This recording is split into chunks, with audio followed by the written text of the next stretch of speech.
ایک نوجوان ہمارا طبیعی دوست گلاسگو میں رہتا تھا، وہ بیمار ہو کے ہاسپٹل گیا ہے، تو اس کی جو اٹینڈنٹ نرس تھی اس نے 3-4 دن کے بعد کہا کہ آپ مجھ سے شادی کریں گے؟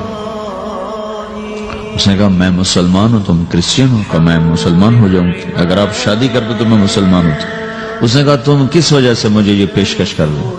وہ کہنے کہ میں 3 دن سے تمہیں دیکھ رہی ہوں تو کہ تم نے ایک دفعہ بھی نظر اٹھا کے مجھے نہیں دیکھا، میں نرس ہوں، میری زندگی یہاں گزری ہے، میں نے کوئی نوجوان ایسا نہیں دیکھا جو لڑکی کو دیکھ کے نظر جھکا لیتا ہو، میں پہلی دفعہ اپنی زندگی میں کسی کو دیکھ رہی ہوں کہ جب اس کے سامنے میں آتی ہوں تو اس کی نظر جھک جاتی ہے، تو مجھے یقین ہو گیا تیرے اندر سچائی ہے۔ وہ مسلمان ہو گئے، اس نے آگے کتنی بچیوں کو مسلمان کیا۔ پھر اشفاق احمد صاحب مرحوم تھے، یہ ڈرامہ رائٹر، ان سے اچھی سلام دعا تھی میری، تو ایک دن مجھ سے کہنے لگے کہ میں تبلیغ کے کام سے متاثر ہوا ہوں انگلینڈ جا کر، پاکستان میں نہیں انگلینڈ جا کر، تو میں ایڈمبرا میں پارک میں بیٹھا تھا، میری بیوی میرے ساتھ بیٹھی تھی، تو ایک جماعت آئی، انہوں نے آ کر اذان دی مغرب کی اور نماز پڑھی۔ نماز کے بعد 13-14 لڑکیاں بھاگ کے آگے آئیں ان سے بات کرنے کے لیے، تو میں نے بیوی سے کہا آؤ سنو یہ کیا کہنے کہتے ہیں، تو کہا ہم دونوں بھی پہنچے، تو جس نے جماعت کرائی تھی اس کو ایک لڑکی آگے بڑھ کے کہتی آپ کو انگلش آتی؟ کہی آتی ہے۔ کہی آپ نے کیا کیا ہے؟ کہی ہم نے اپنی عبادت کی ہے۔ تو لڑکی کہنے لگی آج تو اتوار نہیں ہے، تو اس نوجوان نے کہا کہ جی ہم دن میں 5 دفعہ کرتے ہیں، صرف اتوار کو نہیں، روزانہ 5 دفعہ۔ وہ لڑکی کہنے لگی یہ تو بہت زیادہ ہے، آپ اس کو کیسے نبھاتے ہیں؟ تو اس نے اس کو جواب دیا، 2-3 سوال اس نے اور کیے، جواب دیا، تو کہنے لگی اچھا بہت مہربانی، اس نے سے ہاتھ بڑھایا آگے ملانے کے لیے تو وہ نوجوان کہنے لگا میں آپ سے معافی چاہتا ہوں، میں آپ کو ہاتھ نہیں ملا سکتا۔ تو اس لڑکی نے کہا کیوں؟ کہ یہ ہاتھ میری بیوی کی امانت ہے اور کسی کو نہیں لگ سکتا۔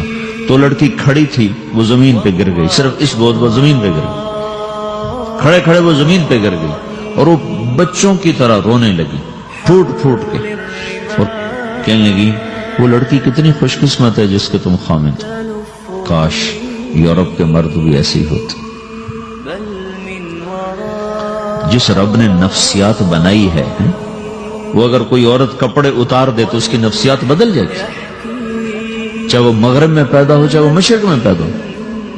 عورت کی نفسیاتی حیا ہے اور وفا ہے، کسی وفادار کی تلاش ہے، تو وہ اس کو پتہ بھی نہیں ہے کہ مشرق کا حیا کیا ہے، لیکن وہ اس کو اللہ نے عورت بنایا ہے، اس کے اندر کی وہ نہیں مر سکتی چیز۔ کاش یورپ کے مرد بھی ایسے ہوتے۔ اور آنسو پوچھتی ہوئی وہاں سے اٹھ کے چل دی۔ تو اشفاق صاحب مرحوم کہنے لگے میں نے اپنی بیوی سے کہا بانو آج وہ تبلیغ ہوئی ہے کہ لاکھوں کتابیں بھی چھپ جاتی، وہ کام نہ ہوتا جو یہ نوجوان اپنے عمل سے کر لیا۔ تو میرے عزیزو کٹی پتنگ نہ بنو، اپنی کٹی پتنگ کی منزل کوئی نہیں رہتی۔ اللہ اس کے رسول کے ہاتھ میں اپنے ڈور دے کے چلو، اللہ اس کے رسول کی غلامی میں اپنے آپ کو چلاؤ تو اللہ تمہیں بھاگ لگائے، عزت بھی دے گا۔ اپنی منمانی میں کوئی راحت نہیں، اللہ کی قسم کوئی راحت نہیں۔ 6 بر اعظم پھر کے تمہیں بتا رہا ہوں کہ جو اپنی ترتیبوں پر چلنے والوں کے دکھ آپ لوگ اندازہ نہیں لگا سکتے۔ چلنا ہے تو اللہ اس کے رسول کی زندگی کو اپنا کے چلو، اللہ تمہاری دنیا بھی سکھ بری بنائے گا، آخرت بھی سکھ چین والی بنائے گا۔ لیکن یہ سیکھنا پڑے گا، سیکھنا پڑے گا۔ تبلیغ اس کو سیکھنے کی محنت ہے اور اس کو آگے پہنچانے کی محنت ہے۔ تو یہ عمر ہے، اس وقت ساری دنیا اسلام کے لیے تیار ہے، چونکہ نظریاتی طور پر دنیا شکست کھا چکی، کسی کے پاس کچھ نہیں۔